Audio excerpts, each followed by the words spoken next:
मेरे घर के पीछे लाल मट्टी का गड्ढा means there's a hole outside which is like made of red mud. Huh? No, you build on that.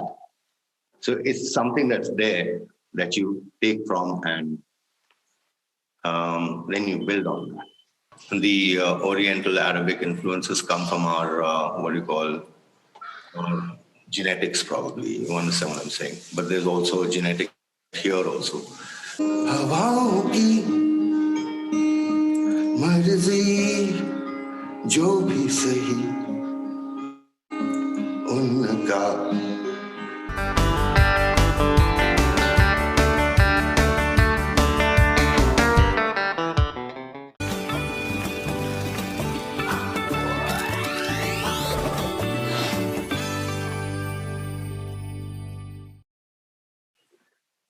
Lucky sir, huge welcome on Bollywood Hungama, and it is a huge honor for us to have you.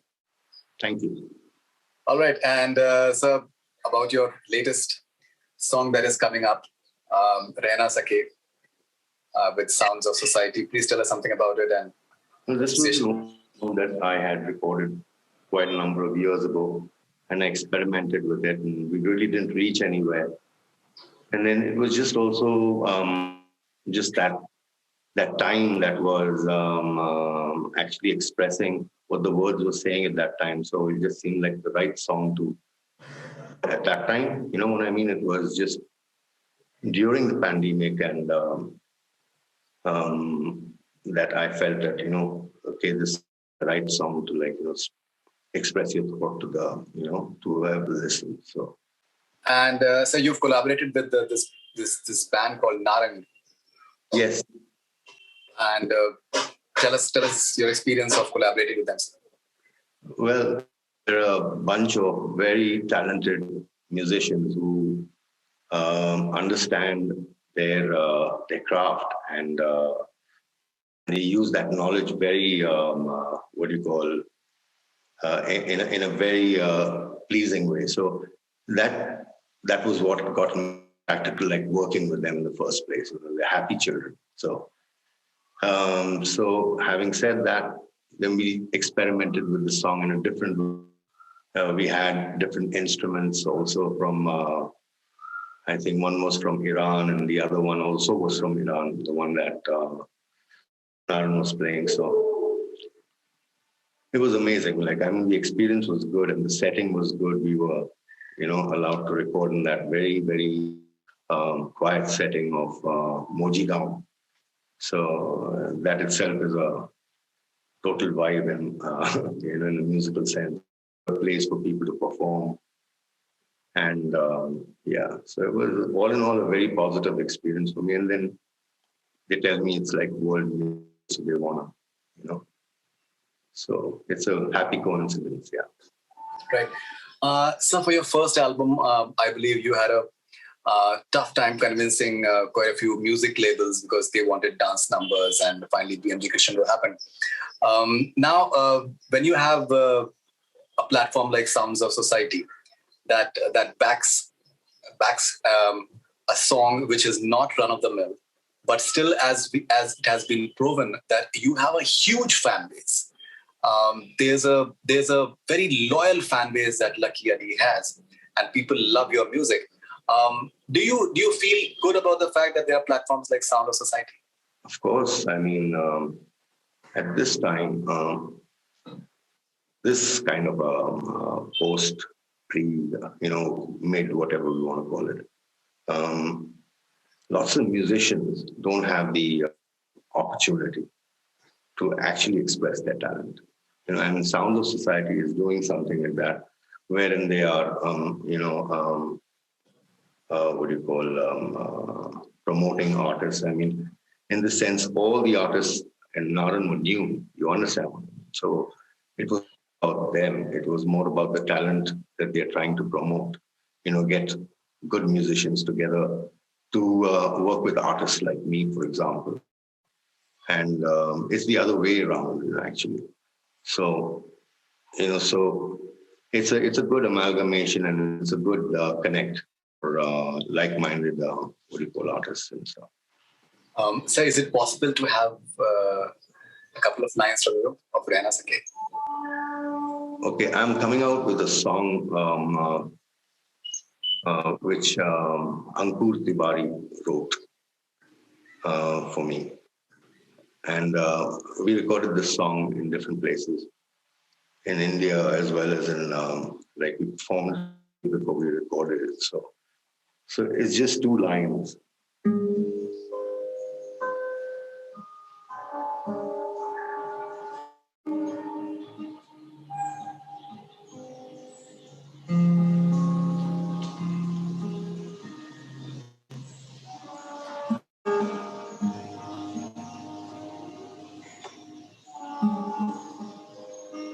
ये कदम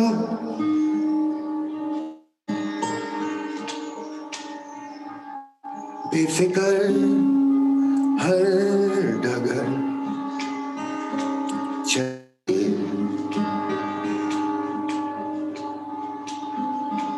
राह में आंधियों के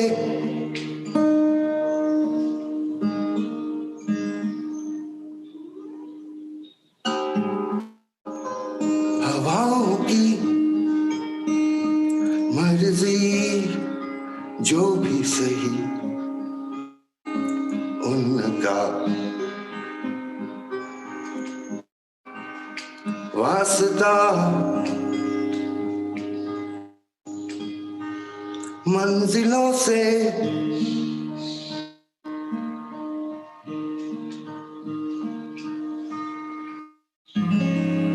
तूफानों का ऐसा ही है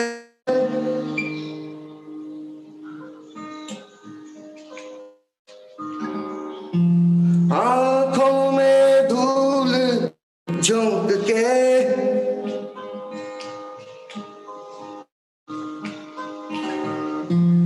रस्ते से राह छीन ले समझा कर और चलते रहे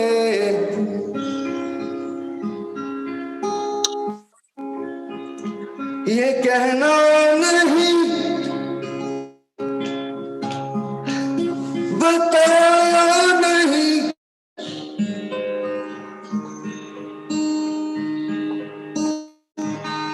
so it's just the beginning of. All right, so I must confess this was absolutely outstanding. So I'm a huge fan of your album Sifar. I'd like to share one thing that it released in 1998. I was doing my course in Times of India, and I was writing for Sunday Times of India. I did a review of Sifar in Sunday Times of India, and I still remember I used to have that CD in my. There was CD player at that point of time, and I used to. I live in Aligarh. I was working in Delhi. I used to travel, and I was listening to that album all points of time, and that the amount of images that album created in my mind, I think I'll never forget that. And because that is the beauty of your music, sir, that it goes beyond lyrics and the music, and I think the way it was produced was simply sensational, sir. Yeah, there was a lot of heart in it. There was a lot of heart, and everybody who was involved, the people I met on that journey, everybody. So just, as I said, it's like just a connector. Right. No, and a lot of those numbers, they became huge hits. But one of my personal favorites was Badlon Ki Gehrai. Yes. I thought it's a beautifully written, and the way it's like you're whispering, literally whispering in the ears, and it's absolutely fabulous. But sir, you must have had a tough time choosing your direction, because those are not easy songs that usually music labels accept. But you did what you wanted to do. Yeah, afforded me the opportunity, alhamdulillah. So, no complaints in the sense like I still go through those fears even now, but that's in all aspects of life,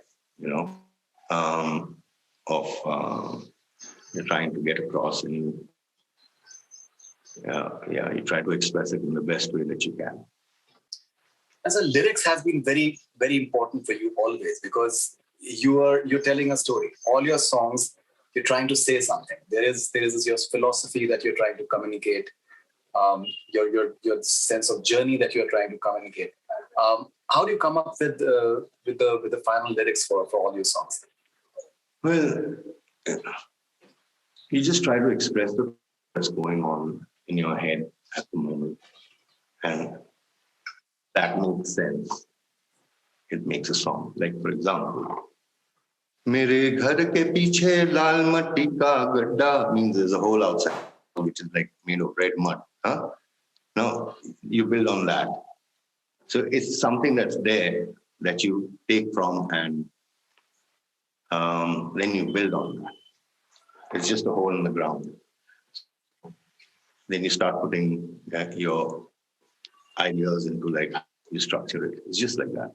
Right. And even in terms of your music arrangements, they're always so unconventional. You have a unique sound, which is not only unique to India, but I think anywhere in the world. Is that a conscious attempt of even the way you use the guitar, for example? It's like a rhythm. You use guitar many a times as a rhythm instead of maybe like a lead for that matter. So is that something conscious as well, to be consciously different in terms of your sound? No, I just understand it that way.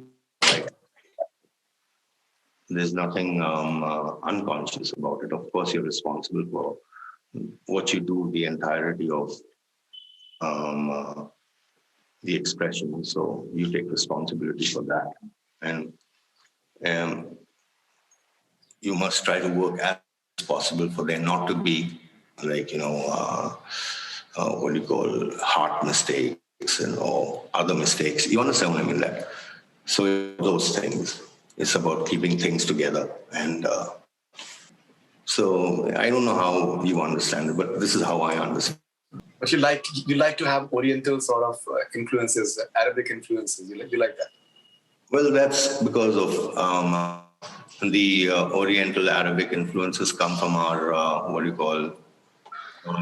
genetics, probably. You understand what I'm saying? But there's also a genetic here also, because the genetics of here are mixed with the genetics of us there. You understand? So we are all together a very unique of genetics. So I mean, this is what our country is at the moment. So it's good to recognize that speciality of that and try to consolidate it towards something that's positive, that can be attained, Short-term things are not like.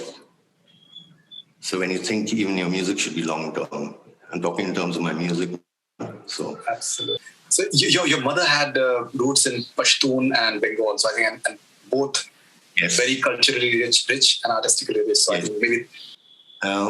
Strangely enough, after all these years, when you go back to where did I come from, or who was the mother, you know what I mean, when she was there, then I realized that, there's so much of, as I said, genetics again, So my father was from, his father was from, the Arabian countries, and, so it's all right. We've all kind of intermingled, and we're all unique, everybody. Right. And so we are in an era of auto-tuning, and people tend to synthesize their voices all the time. You like to retain the texture of your voice the way it is, and it is something that it's very hummable. People can relate to it, that this is something that we would want to do as well. Is that something conscious as well, that you've not? Expression should be simple, like what you feel and what you're running into that in probably the second layer. If you understand what I mean. But what is heart comes out first, and then that is the learning. Right. And so, as I mentioned, that initially the music labels, they wanted the dance numbers, but there have been several songs of yours which people groove to that. Yeah. even like in movies, for I think Hrithik Roshan has made it so famous, Ek Pal Ka Jeena, and even apart from that, your individual songs, we've seen you grooving as well. I think there's a music video in Europe, for example. So you have given what in many ways people want in terms of groove, but in a laid back manner. I was only, for those commercial songs, I only was sometimes a voice and part of the music, as I said.